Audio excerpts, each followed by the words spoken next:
Welcome back to Nasdaq Trade Talks. I'm your host, Jill Malandrino, Global Markets Reporter at Nasdaq. We come to you live from Inside ETFs in Hollywood, Florida. Joining me for this segment, we have Jillian Del Signore. She is the head of ETF distribution at JP Morgan Asset Management. We're going to discuss everything from industry growth trends to women in ETFs. Thank you so much, Jillian, for joining us. Thank you for having me.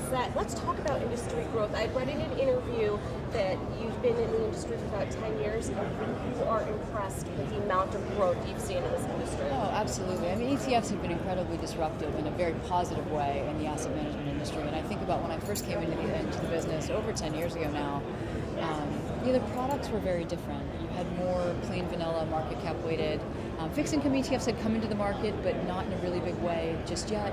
And now you think about where we are here in 2019, and even just looking around this conference, there's a huge focus on fixed income, factor-based investing. And so you've seen this huge evolution of product that's brought more tools into the advisors' toolkits. And over the course of those 10 years, you've also seen an evolution of usage as a result. So you're seeing, if you think about the early days, institutions were some of the earliest users of ETFs, as were registered investment advisors. And you look now, and you have the evolution of model portfolios, which is a big topic, of course, for everybody. You see the wealth management firms utilizing ETFs in a very big way, more retail advisors. But you're also seeing new and interesting institutions coming into the picture, asset managers using ETFs in lieu of futures or CDX and CDS. You see insurance companies coming in. So there's been this evolution of product that's also led to an evolution of users and usage. Right. I think even more encouraging is the growth of women within this space. So I want to highlight that women in ETFs, you're super involved with that organization. Tell us more about the mission and what you have going on here this year at Inside ETFs. Yeah, we're so proud of this organization. So we kicked off the organization 5 years ago here at Inside ETFs. It was a month earlier then, so it was January of 2014. And I've been involved from the beginning. I was honored enough to run the Chicago chapter for many years, for 3 years. And then this is my second year serving as co-president of the organization globally. And this has become our flagship event. We host a breakfast. And this morning, we reflected back on 5 years ago where we had 70 people in the room and 3 men. And this morning we had 400 people and 100 men.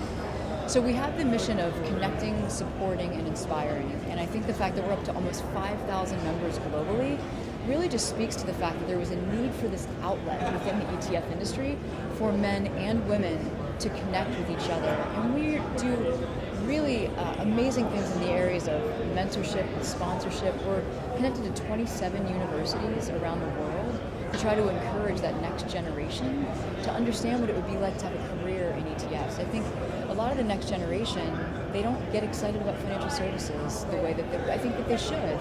They don't think that they can get into ETFs if they're not a finance major.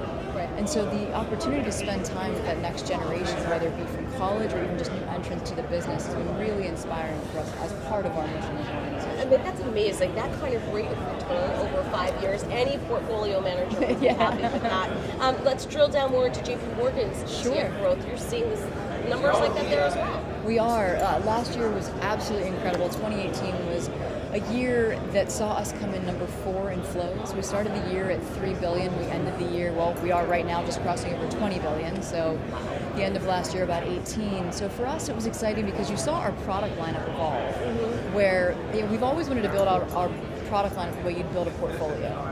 Equities, fixed income, alternatives. 2018 saw us really expand within fixed income. But what makes me excited is we also expanded across disciplines. And what I mean by that is we now have purely active, factor-based, and also market cap weighted beta. And so what we saw in 2018 was success across all 3 disciplines. We raised $5 billion in JPST, an active fixed income ETF. We raised almost 8 in our Beta Builder suite, market cap weighted beta. And we also raised almost $1 billion in our multi-factor equity. So it was a year that really saw everything come together in our suite speak to our client base, and we've been able to have thoughtful conversations around portfolio construction in general, how they use these tools to build stronger portfolios for clients. All right, let's wrap it up with portfolio insights and how you work with advisors. You alluded to before with model ETF portfolios becoming such an important tool in your toolbox. What else are you seeing with advisors to help them build stronger portfolios? Yeah, so I just started to mention it there. Our portfolio construction, our portfolio insights team is a group that, I think you can bring product to market, but if you can't help a client understand how to use it, what are you really doing? So we spend a lot of time with advisors looking at not just fund to fund. It's fine, you do your due diligence, this fund versus that fund. But what would it mean to my portfolio if I put a JPST in it or a JPIN or multi-factor international? What does it do to my portfolio? And so we spend a lot of time helping clients think about the impact of making changes to their portfolio as they grapple with things like rising rates and volatility in international markets. How can we help them build stronger portfolios for their clients? So that's where we spend a lot of our time.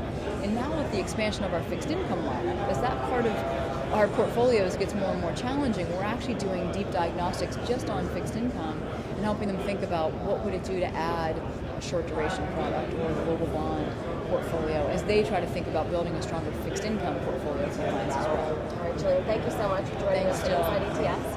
And thank you for joining me throughout the day. I'm Jill Malandrino, Global Markets Reporter at Nasdaq.